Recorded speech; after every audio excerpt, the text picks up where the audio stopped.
அனைவருக்கும் வணக்கம்.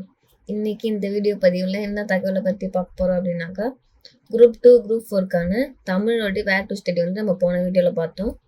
அதில் அழகு 1ல் எழுத்து இலக்கணம் சொல்லிட்டு இருக்குது. அதில் ஃபஸ்ட்டு பிரித்தெழுது சேர்த்தெழுது. அதில் நம்ம 9th இயல் 6ல் புணர்ச்சின்றதை பார்த்தோம். இன்னும் குரூப் 2 எக்ஸாமுக்கு இன்னும் 36 நாள் தான் இருக்குது. எல்லோரும் சீக்கிரமாக படிங்க. இப்போ இன்னைக்கு என்ன பார்க்க போகிறோம் அப்படின்னாக்கா, இன்னைக்கு இது 6th 8th வரைக்கும் உள்ள செயல் பகுதியில் அந்த புக் பேக் பின்னாடி ஒரு 2 கொஸ்டின்ஸ் அந்த மாதிரி தான் இருக்கும். பிரித்தெழுதுக்கு அது ஈஸியாக தான் இருக்கும். அதை நீங்கள் பார்த்துக்கோங்க. இப்போ என்ன பார்க்க போகிறோம்னா, 8th புக்கில் இயல் 6ல் இருக்க புணர்ச்சியை பற்றி பார்க்க போகிறோம்.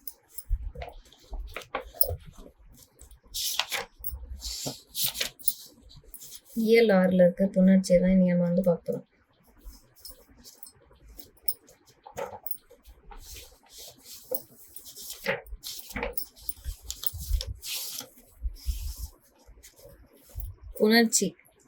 புணர்ச்சி அப்படின்னாக்கா, நிலைமொழியோட ஈற்று எழுத்தும் வறுமொழியோட முதல் எழுத்தும் ரெண்டுமே சேர்றது தான் நம்ம புணர்ச்சி அப்படி சொல்லிட்டு சொல்லுவோம். இப்போ தமிழ் அமுதம் ஆகிய இரு சொற்களையும் சேர்த்து சொல்லி பாருங்கள்.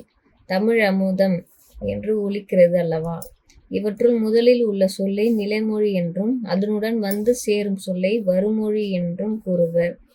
இவ்விரு சொற்களும் சேரும்போது நிலைமொழியின் இறுதி எழுத்தும் வறுமொழியின் முதல் எழுத்தும் இணைகின்றன. இவ்வாறு நிலைமொழி ஈரும் வறுமொழியின் முதலும் இணைவதை புணர்ச்சி அப்படி சொல்லிட்டு சொல்லுவாங்க. இப்போ நிலைமொழியின் இறுதி எழுத்து உயிரெழுத்தாக இருந்தால் அஃது உயிரிட்டு புணர்ச்சி. எடுத்துக்காட்டு சொன்னா, சிலை கூட்டல் அழகு. இந்த லையை இல் கூட்டல் ஐ பிரிக்கிறோமா? இப்போ இந்த ஐன்றது கடைசியா முடியுதா? அதுதான் நம்ம உயிரிட்டு புணர்ச்சி அப்படி சொல்லிட்டு சொல்றோம். நிலைமொழியின் இறுதி எழுத்து மெய்யெழுத்தாக இருந்தால் அஃது மெய்யீற்று புணர்ச்சி எனப்படும். எடுத்துக்காட்டுனா, இப்போ இன்னுன்றது நமக்கு மெய் எழுத்தானால மெய் ஈற்று புணர்ச்சி அப்படி சொல்லிட்டு சொல்கிறாங்க. இப்போ இதை அப்படியே சேர்ந்தாக்கா மண் அழகு. இதை நம்ம என்ன சொல்லுவோம்னாக்கா இயல்பு புணர்ச்சின்ற மாதிரி தான், இயல்பாக அப்படி தோன்றதுனால. வறுமொழியின் முதல் எழுத்து உயிர் எழுத்தாக இருந்தால் அஃது உயிர் முதல் புணர்ச்சி எனப்படும். எடுத்துக்காட்டு பொன் கூட்டல் வண்டு. இப்போ இது உயிர் முதல் புணர்ச்சி அப்படின்னாக்கா, இது வறுமொழியை முதல் எழுத்து சொல்லுவோம். இது நிலைமொழியோட ஈற்று எழுத்து சொல்லுமா? இது வறுமொழியில உயிர் எழுத்தா இருக்கிறதுனால இது உயிர் முதல் புணர்ச்சி அப்படி சொல்லிட்டு சொல்றாங்க. இப்போ வறுமொழியின் முதல் எழுத்து மெய் எழுத்தாக இருந்தால் அது மெய் முதல் புணர்ச்சி சொல்றாங்க. அதாவது இது நிலைமொழி, இது வறுமொழியா? இப்போ வறுமொழியோட முதல் எழுத்து இப்போ சி இருக்கா, இதை இச்சு கூட்டல் ஈ சொல்லிட்டு பிரிப்போமா? இப்போ இது மெய் எழுத்தா இருக்கா, அதனாலதான் மெய் முதல் புணர்ச்சி அப்படி சொல்லிட்டு சொல்றாங்க. இப்போ இயல்பு புணர்ச்சியும் விகார புணர்ச்சியும் நிலைமொழியும் வறுமொழியும் எந்தவித மாற்றமும் இன்றி இணைவது இயல்பு புணர்ச்சி. அதாவது இப்போ தாய் கூட்டல் மொழினாக்கா இது அப்படியே எந்த வேர்ட்ஸும் சேராம நீங்காம அப்படியே இருக்கா, அதுதான் நம்ம இயல்பு புணர்ச்சி அப்படி சொல்லிட்டு சொல்றோம். எந்த மாற்றமும் நிகழ்வதில்லை அப்படி சொல்றாங்க. உடல் கூட்டல் ஓம்பல், உடல் ஓம்பல்.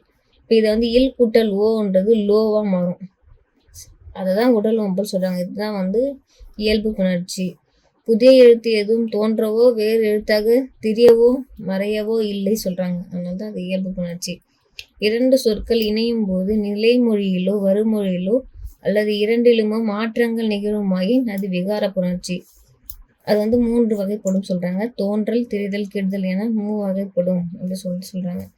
இப்போ நிலைமொழியும் வறுமொழியும் இணையும் போது புதிதாக ஒரு எழுத்து தோன்றுவது தோன்றல் விகாரம்.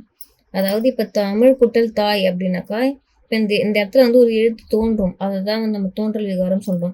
இப்போ இதை பார்க்கும்போது தமிழ் தாய்ன்றது இத்துன்றது ஒரு தோன்றிருக்கா, அதுதான் நம்ம தோன்றல் விகாரம் அப்படி சொல்றோம்.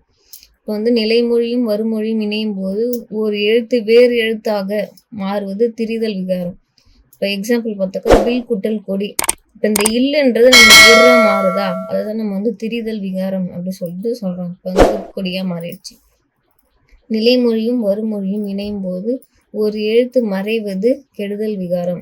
இப்போ எக்ஸாம்பிள் மனம் கூட்டல் மகிழ்ச்சி அப்படின்னாக்கா இந்த இம்முன்றது ஒன்று கெட்டு போயிடுச்சு, அதுதான் நம்ம கெடுதல் விகாரம் அப்படி சொல்லிட்டு சொல்றோம். இரண்டு சொற்கள் இணையும் போது ஒன்றுக்கு மேற்பட்ட விகாரங்கள் நிகழ்வதும் உண்டு. எடுத்துக்காட்டு நாடகம் கூட்டல் கலை, நாடக கலை. இப்போ இம்முன்றது இக்கா மாறி இருக்கா, இப்போ இதெல்லாம் சொல்லுவோம். இது கெடுதல் விகாரம் அப்படின்னு சொல்லுவோம். இங்கு கெடுதல் விகாரத்தின்படி நிலைமொழியில் ஈற்றில், இதான் நிலைமொழியா, இதில் உள்ள ஈற்றில் உள்ள மகரமெய், இம்முன்றது மகரமா, மகரமெய் வந்து மறைந்து தோன்றல் விகாரத்தின்படி இங்க ஒரு எழுத்து வந்து தோன்றிருக்கு. அதுதான் நாடகக்கலை அப்படி சொல்லிட்டு சொல்றாங்க.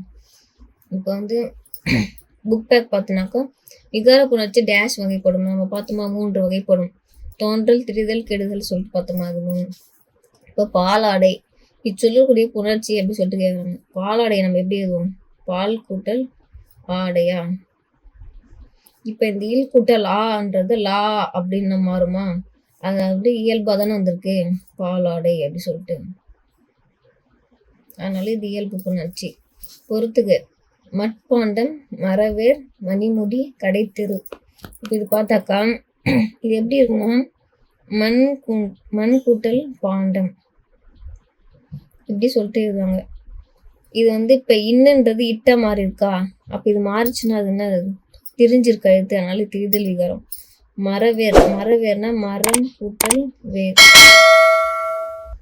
இப்போ இந்த இடத்துல வந்து இம்முன்றது கெட்டு போயிடுச்சு, அதனால இது கெடுதல் விகாரம். இப்போ மணி முடி, மணி கூட்டல் முடி அப்படியே தான் வரும், அதான் மணி முடி சொல்றாங்க. இது வந்து இயல்பு புணர்ச்சி. கடை தெரு அப்படி எப்படி எதுனா கடை கூட்டல் தெரு. இந்த இடத்துல வந்து ஒரு எழுத்து வந்து தோன்றிருக்கு, அதனால இது தோன்றல் விகாரம். அவ்வளோதான் ஃப்ரெண்ட்ஸ், இன்னைக்கு இந்த வீடியோவில் இவ்வளோதான். இது வந்து 8th புக் ஃபுல்லாக முடிச்சாச்சு. இதுக்கு முன்னாடி வீடியோவில் வந்து நம்ம 9th புக் முடிச்சிருக்கோம். நெக்ஸ்ட்டு அடுத்த வீடியோவில் என்ன அப்படின்னாக்கா 11th புக்கில் இயல் 1ல் மொழி முதல் இறுதி எழுத்துக்கள் அப்படி சொல்லிட்டு இருக்கோம். நெக்ஸ்ட் வீடியோவில் வந்து அதை பற்றி பார்க்கலாம். சப்ஸ்கிரைப் பண்ணாதான் சப்ஸ்கிரைப் பண்ணுங்கள். உங்களுக்கு பிடிச்சிருந்தா லைக் பண்ணுங்கள், கமெண்ட் பண்ணுங்கள், ஷேர் பண்ணுங்கள். பாய்.